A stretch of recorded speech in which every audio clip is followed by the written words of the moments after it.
बावनकुळ्या, अरे बाप मराठ्यांचा वाटोळ करतो प्राणी. तुम्ही ती बाहुबली पिक्चर बघितला नाही? त्याच्यात एक कल्की आहे बघा, कल्की.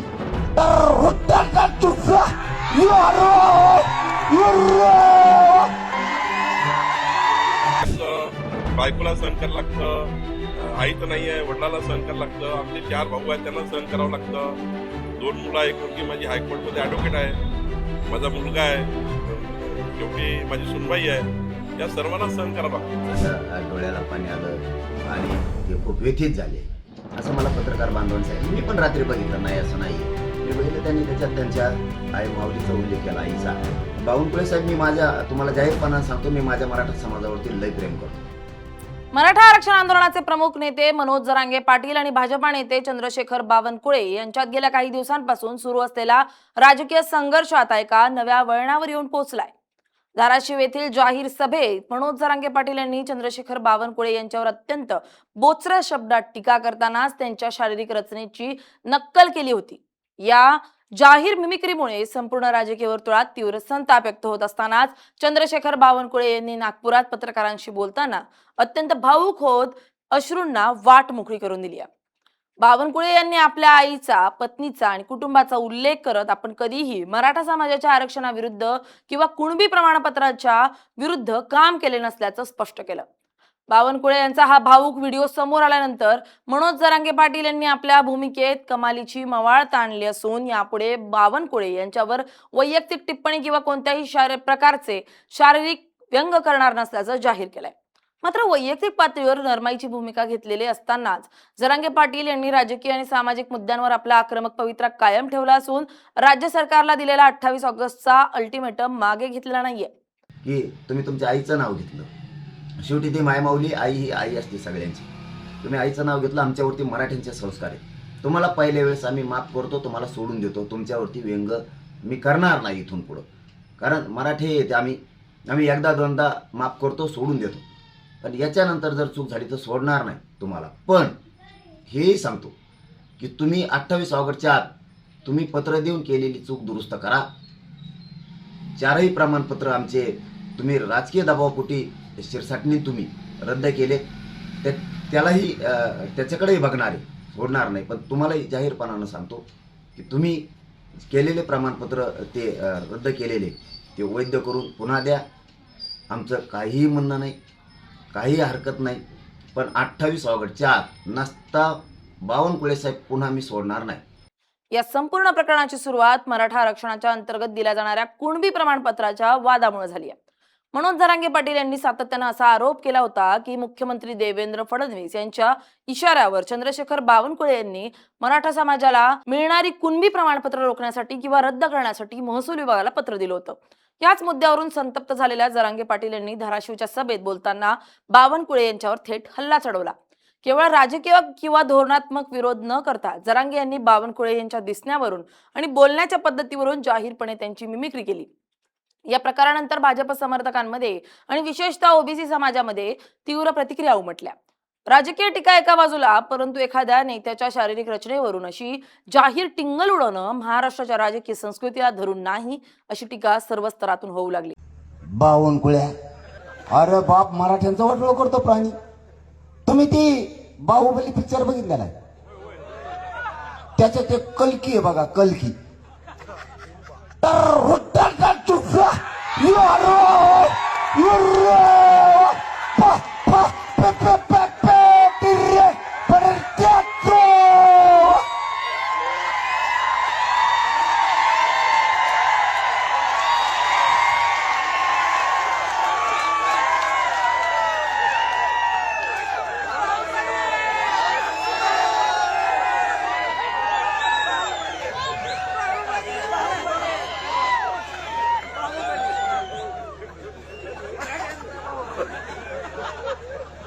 सोपं नाही बा बावनकुळ्या, तुला लय अन्याय केलाय मराठ्यावर, माझ्या लेकरावर वाटते.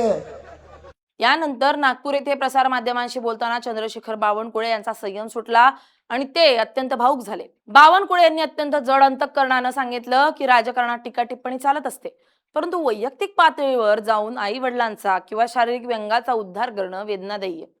आपल्या कुटुंबाची पार्श्वभूमी सांगताना त्यांनी स्पष्ट केलं की त्यांची स्वतःची पत्नी ही कुणबी समाजातली आहे, तर त्यांची सून ही मराठा समाजातली आहे. त्यांच्या घरात दोन्ही समाजाचे लोक अत्यंत गुण्यागोविंदानं राहत असताना त्यांच्यावर मराठा विरोधी असण्याचा शिक्का मारला जातोय. यामुळे त्यांच्या कुटुंबाला मानसिक त्रास होतोय. महसूल विभागाने आतापर्यंत 22 लाखांहून अधिक कुणबी प्रमाणपत्र दिली असून आपण वैयक्तिक पातळीवर कधीही कोणत्याही मराठा बांधवाचे प्रमाणपत्र अडवलेले नाही, असं सांगताना बावनकुळे यांना प्रसार माध्यमांसमोरच रडू कोसळलं.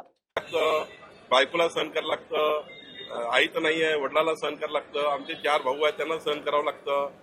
2 मुलं, 1 मुलगी. माझी हायकोर्टमध्ये ॲडव्होकेट आहे, माझा मुलगा आहे, शेवटी माझी सुनबाई आहे. या सर्वांना सहन करावं लागतं. चंद्रशेखर बावनकुळे यांचा हा भाऊक व्हिडिओ सोशल मीडियावर आणि वृत्तवाहिन्यांवर वाऱ्यासारखा पसरला.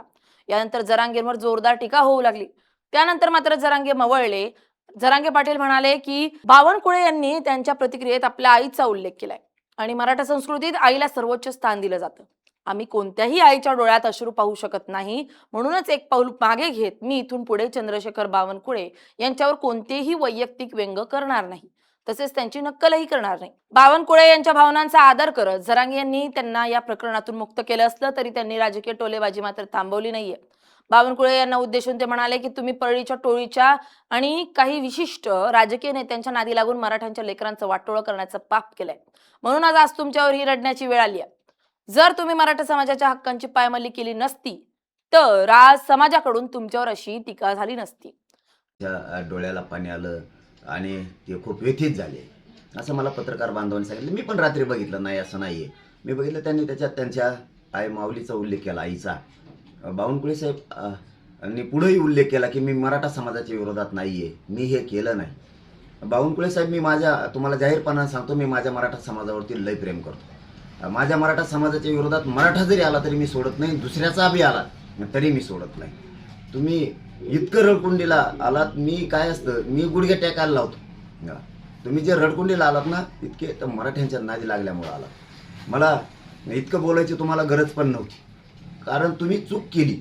हे बघा, तुम्हाला एवढं रडकुंडीची यायची वेळ याच्यामुळे आली की तुम्ही परळीच्या टोळीच्या नादी लागलात. त्यांचं ऐकून तुम्ही एवढा मोठा अपराध केला की तुम्ही मराठ्यांच्या लेकरांचं वाटोळं केलं त्यांचं ऐकून. तुम्ही हे त्यांचं ऐकायला नको होतं. तुम्हाला आणखी नाही जाहीरपणे सांगतो, इथून पुढं तुम्ही त्या टोळीच्या नादी लागून त्यांचं ऐकायचं नाही, ते तुमच्यापाशी दिसले सुद्धा नाही पाहिजे. मनोज जरांगे पाटील यांनी जरी चंद्रशेखर बावनकुळे यांच्यावर वैयक्तिक हल्ला थांबवला असला तरी महायुती सरकार समोरील त्यांच्या मागण्यांचा पेच अद्याप सुटलेला नाहीये.